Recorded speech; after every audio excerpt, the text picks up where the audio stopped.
Matul Mejju l-produzzjoni industrijali żdiedet bi kważi 3% fuq ix-xahar ta' qabel.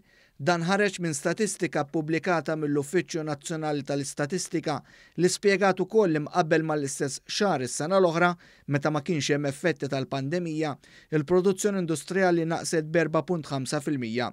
Din l-istatistika segwi oħra li ħarġet ix-xahar li għadda tal-Eurostat li wriet kif pajjiżna kellu t-tieni l-inqas tnaqqis fil-produzzjoni industrijali matul April.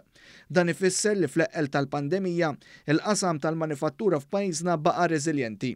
Fil-fatt tax-xahar ta' April kull pajjiż tal-Unjoni Ewropea naqqas il-produzzjoni industrijali iżda Malta soffriet it-tieni l-inqas tnaqqis wara il-Finlandja. It-tnaqqis f'pajjiżna kien kważi 5 darbiet anqas mill-medja Ewropea.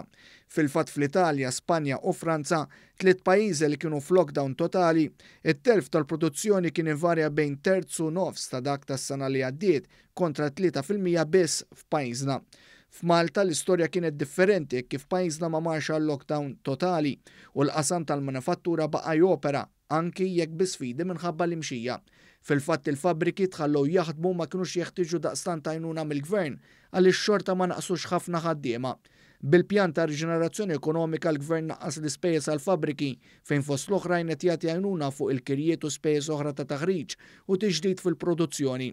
Dan apparti li b'allokazzjoni ta' 400 miljun euro, il-gvern ħabbar li se jkun qiegħed jagħmel l-akbar investiment fl-istorja fl-infrastruttura industrijali ta' pajjiżna.